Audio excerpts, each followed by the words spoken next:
Hello students, welcome back to my channel. आज मैं आपको ग्रामर में लेकर आई हूँ प्रेजेंट परफेक्ट टेंस कि प्रेजेंट परफेक्ट टेंस कैसे बनाया जाता है, इसकी पहचान क्या है, इसमें क्या हेल्पिंग वर्ब है, कौन से वर्ब की फॉर्म यूज़ होती है। तो चलिए हम स्टार्ट करते हैं। मैं हमेशा पहली हेडिंग जो लिखती हूँ वो लिखती हूँ पहचान की, कि आप इसको कैसे पहचान सकते हैं। तो इसकी पहचान ये है कि इन जुमलों के आखिर में जो है काम को अभी अभी जाहिर किया जाता है। ओके, तो जुमलों में इसकी क्या पहचान है, यानी कि अगर उर्दू में ये जुमला आएगा तो आप इसको कैसे पहचानोगे। तो इस जुमले के आखिर में जो है देखें, अभी अभी काम ख़त्म होने को जाहिर करता है। कैसे? जैसे कि इसके लास्ट वर्ड में क्या आएगा, हमेशा चुका है, चुके हैं, चुकी है। जैसे कि मैं काम कर चुकी हूँ, मैं खाना खा चुकी हूँ, मैं बाहर जा चुकी हूँ, बच्चे खेल चुके हैं, मैं स्कूल का होमवर्क ख़त्म कर चुकी हूँ। तो इन सब जुमलों में जो है ये चीज़ बताई जा रही है कि मैंने अभी अभी काम ख़त्म करके फारिग हुई हूँ। ठीक है, तो चुका है, चुकी है, चुके हैं जो है प्रेजेंट परफेक्ट टेंस की पहचान है कि जिन जुमलों के आखिर में चुका, चुकी, चुके हैं आता है तो वो प्रेजेंट परफेक्ट का टेंस होता है। तो ये तो हो गई हमारे जुमले की पहचान। अब इसको बनाने का मेथड क्या है, तो देखिए यहाँ पर मैंने लिखा हुआ है फार्मूला और मेथड। तो ऑफ कोर्स के सेंटेंस बनाने में हमें सब्जेक्ट, हेल्पिंग वर्ब, वर्ब की फॉर्म और ऑब्जेक्ट से हमारा जो है जुमला मुकम्मल होता है। तो अफर्मेटिव सेंटेंस बनाने के लिए जो है हमें क्या क्या जुमले के अंदर पहचानना होता है। पहला होता है हमारा सब्जेक्ट, यानी कि जो शख्स या जो बंदा उसके अंदर काम कर रहा हो, वो होता है सब्जेक्ट। हर टेंस को बनाने के लिए हमें हेल्पिंग वर्ब की ज़रूरत पड़ती है। ठीक है, तो प्रेजेंट परफेक्ट टेंस में जो हेल्पिंग वर्ब यूज़ होता है वो होता है हैज़ और हैव, यानी कि दो हेल्पिंग वर्ब यूज़ होते हैं, हैज़ और हैव। और हर परफेक्ट टेंस में, ठीक है, हर परफेक्ट टेंस में, चाहे वो प्रेजेंट का हो, पास्ट का हो या फ्यूचर का हो, ठीक है, तीनों में से किसी का भी हो और परफेक्ट टेंस हो, तो उन सब टेंस के अंदर, सारे परफेक्ट टेंस के अंदर जो है वर्ब की थर्ड फॉर्म ही लगेगी। ठीक है, तो ये पहचान रखिएगा कि कोई सा भी परफेक्ट टेंस हो तो उन सब में थर्ड फॉर्म ही लगेगी। तो यहाँ पे भी वर्ब की थर्ड फॉर्म लग रही है। And plus object. ऑब्जेक्ट क्या होता है कि जिस पे काम किया जा रहा हो, ठीक है, जो काम किया जा रहा हो।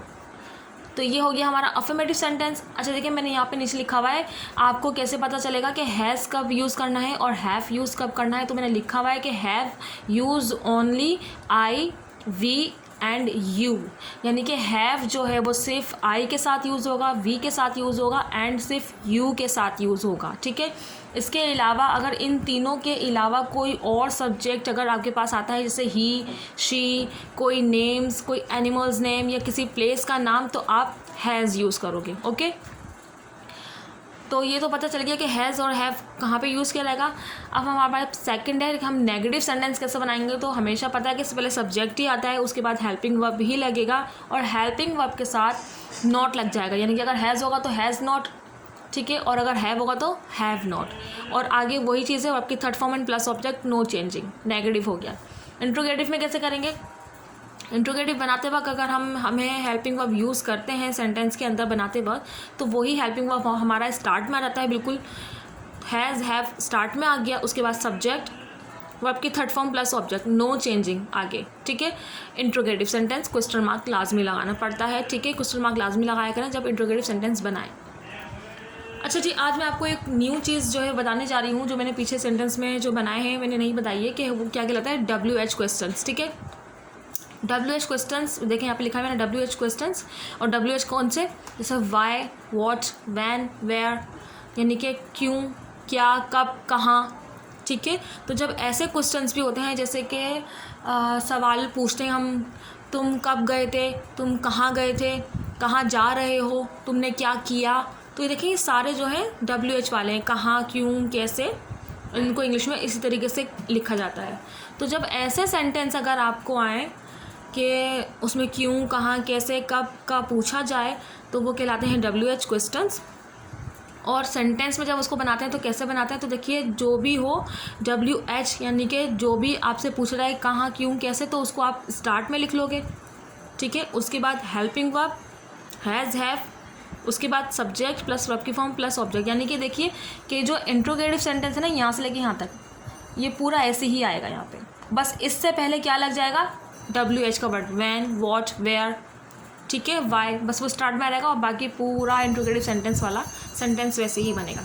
तो चलिए मैं बना के दिखाती हूँ आपको सेंटेंस, ताकि आपको और इजी तरीके से पता चल जाए कि कैसे बनाना है। जैसे कि मैं यहाँ पे सेंटेंस बना रही हूँ, हम इम्तिहान दे चुके हैं, ठीक है, हम इम्तिहान दे चुके हैं, ठीक है,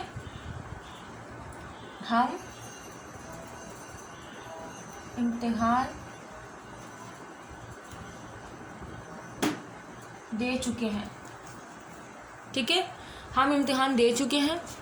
ओके, तो हमारा पहला जो मेथड होता है वो होता है सेंटेंस को पहचानना, चुके हैं से पता चल रहा है कि हमें प्रेजेंट परफेक्ट का टेंस है।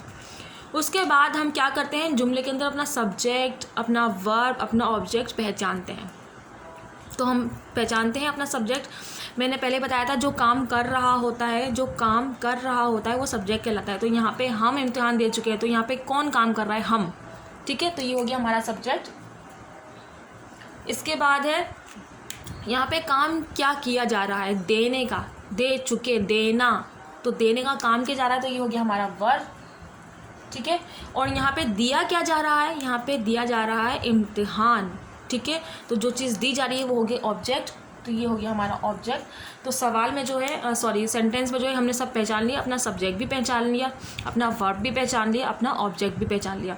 रही बात हेल्पिंग वर्ब की, तो हेल्पिंग वर्ब हम किसको देख के लगाते हैं, सब्जेक्ट को देखते हुए लगाते हैं। तो हमने सब पहचान लिया है, आपको फार्मूला सामने होगा, 1 बाय 1 पुट करते चलाएंगे। सबसे पहले सब्जेक्ट है, ठीक है, देखें सबसे पहले सब्जेक्ट है, तो सब्जेक्ट यहाँ पे हम है, हमको इंग्लिश में क्या कहते हैं, वी, तो मैंने वी लिखा,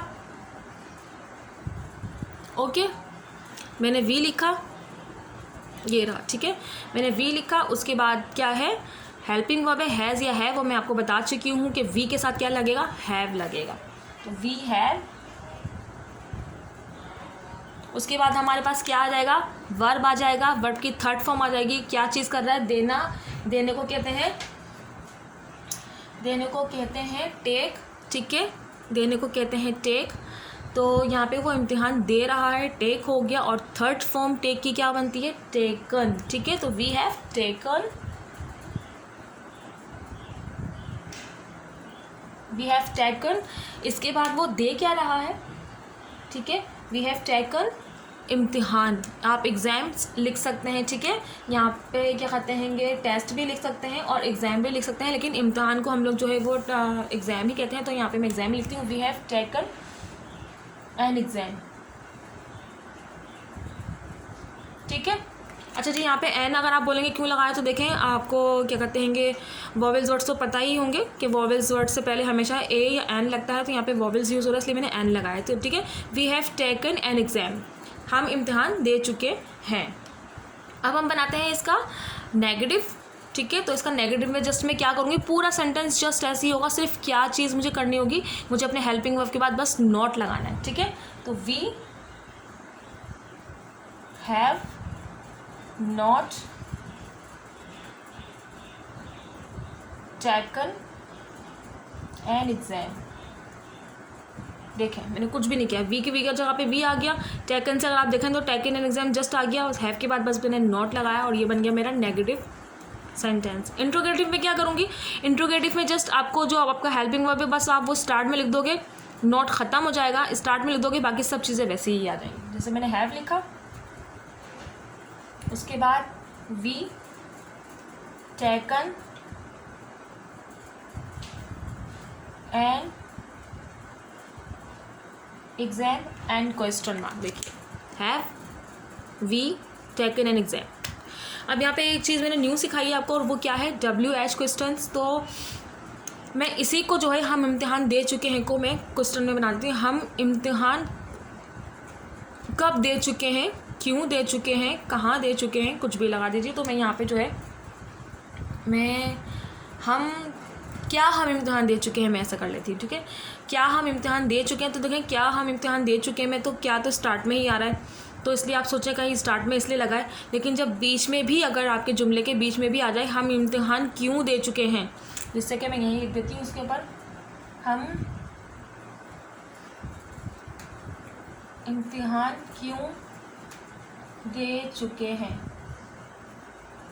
क्वेश्चन मार्क। ठीक है, हम इम्तिहान क्यों दे चुके हैं, तो क्यों चाहे बीच में आए, चाहे शुरू में आए, कहीं पर भी आए, उर्दू सेंटेंस में कहीं पर भी आए, लेकिन आपको जो ये क्यों क्या कब है ना, ये जब आप इंग्लिश में सेंटेंस बनाओगे ना तो ये आपको स्टार्ट में ही लिखना पड़ेगा। जैसे क्यों, वाई। ठीक है, क्यों को इंग्लिश में कहते हैं वाई, वाई लिख दिया, और बाकी इंट्रोगेटिव जो सेंटेंस आपने बनाया ना, जस्ट आप पूरा ऐसे ही पुट कर दो, why have we taken an exam and question mark. ठीक है, why have we taken an exam, हम इम्तिहान क्यों दे चुके हैं। ओके, तो क्या आएगा, तो क्या तो शुरू में ही आता है हमेशा, तो क्या होगा, तो what have we taken an exam. यहाँ हम इम्तिहान क्यों दे चुके हैं, तो why have we taken an exam. ठीक है, हम इम्तिहान कब दे चुके हैं, तो कब को आप वैन कहते हो, तो when have we taken an exam. हम इम्तिहान कहाँ दे चुके हैं, तो कहाँ को कहते हैं वेयर, तो तब भी where have we taken an exam. ठीक है, तो WH वाला कब क्यों कहाँ कैसे होगा, तो वो आपको स्टार्ट में लिखना होगा, बाकी इंट्रोगेटिव सेंटेंस जो आपने बनाया होगा वो पूरा वैसे ही पुट हो जाएगा, क्वेश्चन मार्क ज़रूर लगाइएगा। तो आई होप आपको प्रेजेंट परफेक्ट टेंस जो है वो बहुत अच्छे से समझ में आ गया हो। मैं आपको पहले भी बता चुकी हूँ कि मेन इसके अंदर है आपको सब्जेक्ट वर्ब ऑब्जेक्ट, अगर आपने पहचान लिया सेंटेंस के अंदर कि कौन से कहाँ पर रहेगा। सेकंड, आपको बस वर्ब पता होना चाहिए कि इसको इंग्लिश में कहते क्या है, आप आराम से सेंटेंस सीख सकते हो। जब आपको सेंटेंस बनाना आ गया, सेंटेंस का पता चल गया, तो आप इंग्लिश भी आराम से बोल सकते हैं। ठीक है, तो आज था प्रेजेंट परफेक्ट। मेरी कल की वीडियो में इंशाल्लाह मैं आपको सिखाऊंगी प्रेजेंट परफेक्ट कंटिन्यूस टेंस। तो मुझे कल तक के लिए दीजिए इजाज़त, और अगर आप चाहते हैं प्रेजेंट परफेक्ट कंटिन्यूस टेंस भी सीखना, तो मेरे चैनल को लाइक शेयर सब्सक्राइब कीजिएगा, बेल आइकन को प्रेस कीजिएगा, ताकि कल का नोटिफिकेशन आप तक पहुंच सके। नेक्स्ट वीडियो तक के लिए मुझे दीजिए इजाज़त, बाय बाय।